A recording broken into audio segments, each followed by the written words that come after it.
Welcome to another episode by the Dog Mind Gears podcast. So glad to be here for this one. Yeah, we've got a really fascinating topic today.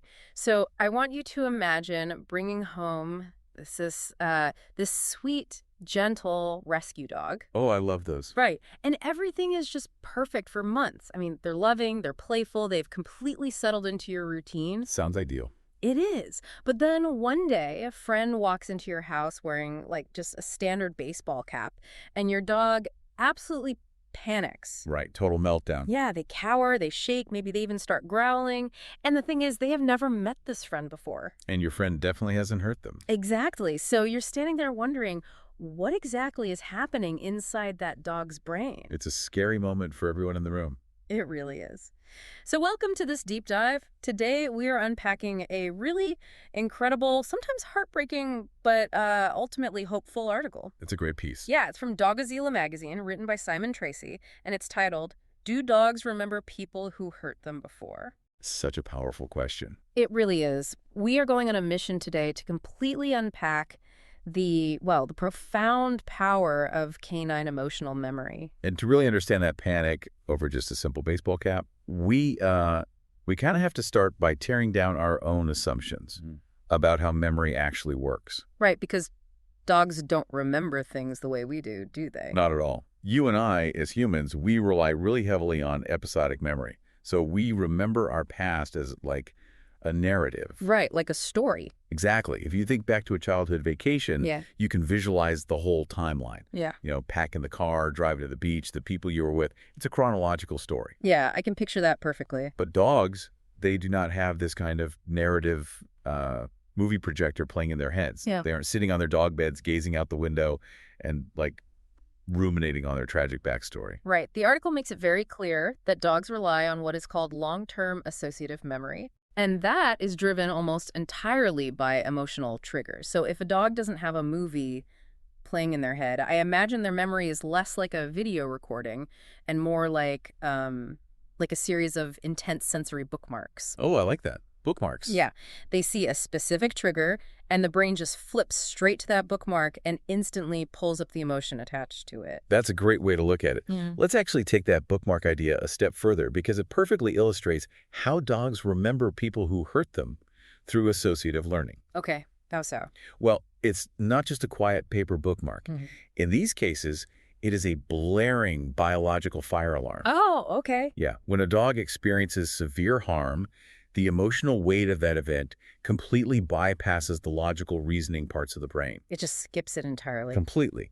The memory is deposited directly into the amygdala and the hippocampus. And those are the emotional processing centers, right? Exactly. The brain's survival and emotional centers. So the visual of the abuser's hat, or say, the sound of their heavy boots, that becomes the permanent trigger for that alarm. But if they only have these sensory bookmarks, why does a negative bookmark last for years, while a neutral bookmark like, I don't know, meeting a friendly mailman might fade in a few days? That's the big question. Like, why does emotional trauma make dogs remember people who hurt them so much longer? It basically comes down to a massive chemical flood. Okay, chemical flood. Yeah. During a traumatic event, the dog's brain releases overwhelming amounts of stress hormones. We're talking specifically about cortisol and adrenaline. Right, the fight or flight stuff. Exactly. And these hormones, they don't just make the dog feel panicked in the moment. They actually act like a biological highlighter on the brain's circuitry. Wait, a highlighter? Yeah, high levels of cortisol actually cause the neural pathways associated with that specific threat to physically thicken. You mean the brain structure literally changes? Literally. The brain is rewiring its own architecture to prioritize that negative experience. It's ensuring the dog never, ever forgets what preceded the pain. Wow. I mean, that makes total sense biologically, right? From an evolutionary standpoint, remembering danger vividly is exactly how an animal survives it the next time. Exactly. The brain is screaming, never forget this feeling because it might save your life tomorrow. Right. But the article also outlines how positive experiences can help dogs to move on from past experiences, too. Yes, and that is where the hope lies in all of this. Yeah. By using consistent, gentle handling and really good positive reinforcement, you can begin to create new, competing neural pathways in the dog's brain. You're giving the brain a new association to process alongside the old scary one. Precisely. But if we're trying to build new pathways, we really have to understand exactly what sets off the old ones. Let's look at the specific triggers, because the role of scent in traumatic dog memories is just mind-blowing. Oh, it's incredible. The text notes that a dog's sense of smell is up to 100,000 times more sensitive than a human's. Yeah, and it's not just that they smell things better than we do. It's how their brain is physically wired to process that information. What do you mean? A dog's olfactory bulb, the part of the brain that processes smell, has this direct superhighway connection right to the amygdala. Straight to the fear center. Straight there. For a dog, scent is often the very first warning signal processed by the brain. It happens long before they even process visual or auditory information. Wait, okay, so if the scent highway goes straight to the fear center, could my dog completely freak out at a new neighbor just because that person happens to use the exact same brand of shampoo as whoever abused the dog years ago? Absolutely. And honestly, it happens more often than people realize. Wow, that's wild. The dog isn't judging your neighbor's character, you know. They are reacting completely involuntarily to a chemical signature that their thickened neural pathways have irrevocably linked to pain. So they smell the shampoo and the fire alarm goes off. Exactly. And this is why professional trainers actively use scent-based desensitization. How does that work? They'll introduce incredibly safe, highly rewarding experiences, like a favorite high-value treat, right alongside a really faint trace of that triggering smell. It slowly teaches the brain a new, positive association. Got it. So scent is clearly a massive factor. But the source also explains how visual cues make dogs remember anything instantly. Because dogs are highly visual learners, right? Yes, very visual. A specific silhouette in the dark, or a unique walking gait, or even just a tall person carrying a walking stick or an umbrella that can instantly flip that survival alarm. And we also can't ignore why tone of voice can trigger traumatic memories in dogs. No, absolutely not. Dogs are incredibly attuned to vocal pitch and harshness. Right. A loud, booming voice or a sharp tone. Even if you are just excitedly yelling at a football game on the TV, that can instantly bring back a full fear response. Because the actual words you're saying don't matter to the dog at all. Not a bit. The frequency and the intensity of the sound waves are what matter. And that is exactly why maintaining a calm, consistent vocal tone is considered a major milestone in a traumatized dog's recovery. Right, that makes sense. So let's pop the hood on this for a second. Because knowing the triggers is one thing, but the science behind how dogs remember people who hurt them is fascinating. It's so intricate. We've talked about the amygdala, but hold on.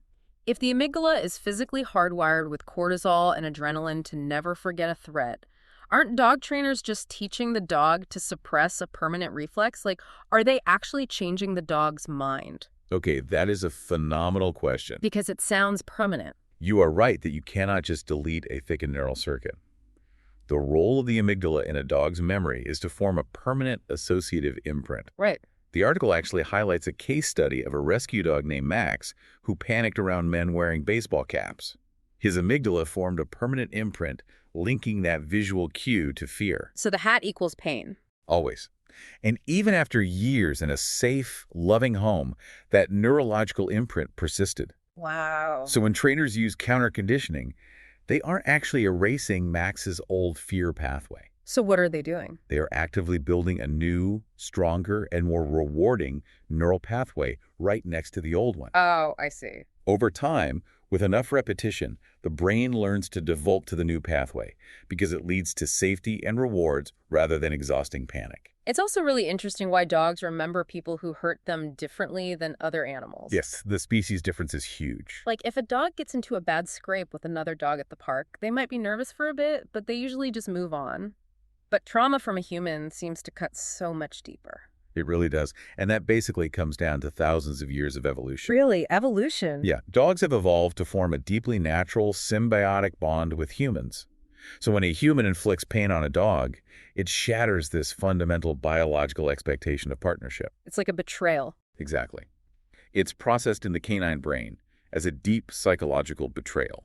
Whereas dog-on-dog trauma, on the other hand, is generally processed as a standard territorial or social dispute. Something they understand. Right. Their brains are naturally equipped to compartmentalize that and move past it. So this concept of psychological betrayal brings up a massive question for anyone listening who has rescued a dog with a dark past. I think I know where you're going with this. Do dogs forgive? I mean, it's such a complex answer when dogs remember past trauma. It is very complex, mostly because we tend to project human emotions onto them. Right, like we expect an apology. Exactly. Yeah. If we are talking about human forgiveness, which is a moral choice, where you consciously decide to let go of a grudge, the answer is no. Okay. Forgiveness in dogs is not a moral or ethical choice. It is purely behavioral. So it goes right back to those competing neural pathways you were talking about. You got it. It is solely about whether those new positive experiences can successfully override the old painful associations. So forgiveness in the canine world isn't like a heart-to-heart apology. It's more like a software update. A software update, yes. But you can't just hit a button, delete the old corrupted file, and install the new one. You have to patiently write so much new positive code over the top of the corrupted file that the computer's operating system naturally defaults to the new program instead of the old bug. That is a brilliant way to put it. That perfectly describes how positive reinforcement can help dogs with traumatic memories. You are systematically installing a new default response. Right. The source actually details the story of a dog named Luna. She was absolutely terrified of her new owner because his naturally deep voice matched the voice of her previous abuser. Oh, that's so sad. It was. But Luna didn't ethically decide to forgive him one day. Instead, they spent months working together. They used high-value treats, engaging food puzzles, and precise clicker training. Writing the new code. Yes. They slowly shifted her focus from the auditory fear trigger to a guaranteed reward until she felt safe enough to approach him voluntarily. But I really appreciate that Simon Tracy's article is very grounded in reality, too. It specifically addresses why some dogs struggle to forgive. It's important to acknowledge that. Severe, prolonged abuse leaves incredibly deep physical scars on the brain. So if you've adopted a dog and they remain somewhat avoidant even after months of love, you have to know that isn't a failure on your part. Not at all. Remaining avoidant is just a deeply ingrained survival mechanism doing its job. Exactly. And we have to consider how time and distance affect the traumatic memories of dogs. Time will certainly dull the intensity of a bad memory, but it doesn't cure it. So the memory is still there. Oh, yeah.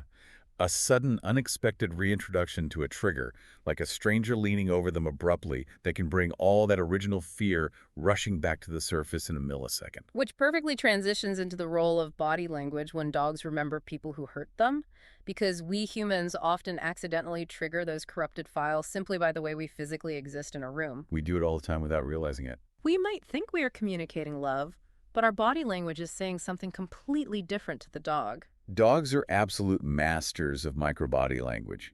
They communicate volumes of discomfort long before they ever resort to a growl or a bite. Like what kind of signals? We're talking about really subtle signs like averted eyes, a tense jaw, a tucked tail, or even repeated yawning. And one of the most misunderstood signals is lip licking when there is no food around. Why do they do that? I've seen nervous dogs lick their lips constantly. It's an involuntary nervous system response. Yeah. Licking the lips or yawning actually helps stimulate and soothe their vagus nerve. Oh, wow. Yeah, it is a physiological attempt to calm their own bodies down when they perceive a threat. You know, it's wild that we humans instinctively want to do the exact wrong things to comfort a dog. Like if you've ever adopted a rescue, your primate instinct is probably to lean over, stare lovingly into their eyes, and give them a huge, tight hug to comfort them. Yes, that's what we do. But to a canine, a primate leaning over and constricting them is the universal language of a predator. It is the exact wrong thing to do. The text explains how eye contact can make dogs remember people who hurt them. A prolonged, direct stare is perceived as an aggressive challenge in the animal kingdom. So what should you do instead? If you are working with a traumatized dog, soft, brief glances are absolutely necessary to build trust. You look, and you immediately look away. And the article also notes why sudden movements can trigger traumatic memories in dogs. Yes, quick gestures just mimic the unpredictability of past physical abuse. Makes sense. A skilled trainer will never walk directly toward a fearful dog. They approach from the side in an arc. And they never reach directly over a dog's head, which feels exactly like a strike coming. Even your resting posture matters. I found the section on why posture can influence how dogs remember traumatic events really fascinating. Oh, it's huge. Standing tall, squaring your shoulders, and leaning forward is incredibly intimidating to an animal that is already on edge. But if you crouch down and turn your body sideways, you dramatically reduce your physical profile. It communicates that you are not a threat. But, okay, what happens when you do everything right? You have perfect, non-threatening body language, you've created a calm environment, but the dog's reactions still escalate beyond just being nervous. That's when we get into more clinical territory. Right, the article delves into canine PTSD, showing what happens when dogs remember people who hurt them a little too well. Yeah, canine PTSD is a heavily researched, recognized clinical condition. It is not just a dog being a little shy. What does it look like? It manifests as severe hypervigilance, extreme avoidance, inappropriate aggression, or total withdrawal. The text actually mentions a German shepherd named Maxie who was rescued from severe neglect. Oh, I remember that part. Maxie was so hypervigilant that a simple raised hand from someone entirely across the room would cause a violent, startled response. So, if someone listening has a fearful rescue, how can they tell the difference between a dog that just has a quirky fear, like being terrified of the vacuum cleaner, and a dog suffering from actual full-blown canine PTSD? The key differentiator is how it affects their daily functioning. A quirky fear is situational. But if a fear response is so intense that it is preventing the dog from eating, resting, or engaging in normal daily activities long after the trigger is gone, you are crossing into PTSD territory. That's a huge distinction. It is, and that explains why professional help is crucial when dogs remember people who hurt them. Severe cases require certified animal behaviorists or veterinarians. Because they have the tools to safely manage how desensitization helps dogs move past traumatic memories without fear. Correct. They use systematic desensitization. So they will gradually expose the dog to the feared stimulus at a microscopically low intensity. Like, barely noticeable. Right. Perhaps just a muffled recording of a deep voice played from another room. And they aggressively pair it with counterconditioning using their absolute favorite treats. And what if that's not enough? In very severe cases, a veterinarian might even prescribe anti-anxiety medication. The medication doesn't cure the trauma, but it artificially lowers the dog's baseline anxiety just enough so that the behavioral training can actually penetrate the brain. The sources also emphasize how safe spaces help dogs with traumatic memories react less intensely. So important. Like providing a quiet sanctuary, a crate covered with a blanket, or a specific corner of a quiet room that's totally free from loud noises or forced interaction. It gives the dog a sense of control over their environment. Exactly. For a trauma survivor whose choices were previously stripped away, having the agency to retreat is massive. It is vital. Yeah. But discussing severe PTSD brings us to a tough realization, which is why some dogs remember people who hurt them for life. Yeah, it's not always a fairy tale ending. Not every dog gets a magical Hollywood ending where they become a carefree pet playing fetch with strangers. It's a hard truth. Trauma physically shapes an animal's personality. It causes some dogs to become overly timid shadows, while others develop reactive aggression as a defense mechanism to keep all potential threats at a distance. Right. If a dog was kept in a tiny dark space for years, they might develop permanent claustrophobia that no amount of treats can fully erase. The article heavily stresses how early life trauma shapes the future memories of dogs, too. Yes, the developmental stages are critical. If a puppy is abused or severely neglected during its critical developmental fear periods, usually between 8 and 11 weeks of age, those profound impacts permanently alter their neural architecture. It changes how their brain processes human interaction forever. We also have to factor in why breed traits influence the memories of dogs. Oh, that's interesting. How so? Well, a guardian breed, like a Mastiff or an Anatolian Shepherd, is naturally hardwired by its genetics to be suspicious and wary of strangers. So if they experience trauma, their DNA is already telling them to hold on to that mistrust. Versus, say, a golden retriever. Right. Contrast that with a highly social breed who might bounce back much faster simply because their genetic default is affiliation and trust. Which is why understanding how lifelong management helps dogs with past trauma without suffering is so important. Lifelong management means structuring their world so they don't have to constantly face their fears. It sounds exactly like managing a chronic physical condition in a human. You might not ever fully cure a bad back, but with smart management, avoiding heavy lifting, doing your physical therapy, you live a great life. I love that analogy. With a traumatized dog, you manage their environment, avoid their known triggers, limit their exposure to chaotic situations, and they can still live incredibly happy, fulfilled lives. To really ground all this biology and psychology, the article walks through some really touching case studies, real-life stories of dog recall that show how this actually plays out. Yeah, these are amazing. These stories illustrate how trauma attaches to completely mundane objects.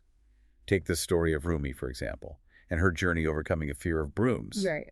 Rumi was a shepherd mix who would absolutely panic and flee anytime someone brought out a broom to sweep the floor. Because her rehabilitators quickly realized her previous owner had violently shooed her away or struck her with one. Yeah. But to fix this, they didn't force her to interact with the broom. They simply left the broom in the corner of the room, completely stationary, and placed high-value treats near it. Over months of her voluntarily approaching it for food, they systematically dissociated the physical object from the violent past. It's beautiful. And we see a different kind of survival instinct in how Charlie's food aggression told his history. Charlie was the beagle, right? Charlie was a beagle, yes. Right. The moment his food bowl was filled, he became a fiercely protective, snarling dog. But this wasn't a dog just being greedy or dominant. It was a pure survival instinct rooted in past starvation. So how did they help him? His new family spent months patiently hand-feeding him every single meal to actively rewrite his history of scarcity. You know, it's heartbreaking but profound to realize that the person who hurt him wasn't necessarily someone who hit him. Sometimes neglect, the complete absence of care and resources, leaves a traumatic memory just as deep as physical violence.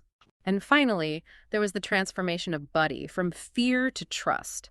Buddy was a border collie who would submissively urinate and cower anytime someone reached toward his head. It clearly indicated he had been struck there repeatedly. Right. His new owners used patient, initiative-based training. They didn't force physical contact. They waited for him to offer a behavior and rewarded him heavily. So it was always on his terms. Exactly. Slowly, over many repetitions, Buddy learned that human hands reaching toward him now meant gentle scratches and rewards, not strikes. These case studies show this kind of escalating narrative of trauma, from a household object to food scarcity to the sheer terror of physical touch itself. They do. But they all prove that while memories of trauma are persistent, they can be softened.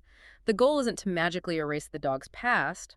The goal is to build a better present by proving to their brain that not all humans are the same. And if you are wondering how to help dogs with traumatic memories live happier lives, recovery has to be built on a foundation of predictability and positive enrichment. What does that look like in practice? Well, the article outlines how community support helps dogs with traumatic memories react less intensely, utilizing compassionate trainers, knowledgeable vets, or engaging in gentle, controlled dog sports helps build the dog's confidence in navigating the world safely. The text also focuses heavily on how enrichment activities help dogs to remember people who hurt them in a healthier way. We're talking about puzzle feeders, scent games, and agility courses. Yeah. Why do those specific activities help with trauma? Because they exercise the dog's mind and engage their natural canine instincts in a highly constructive way.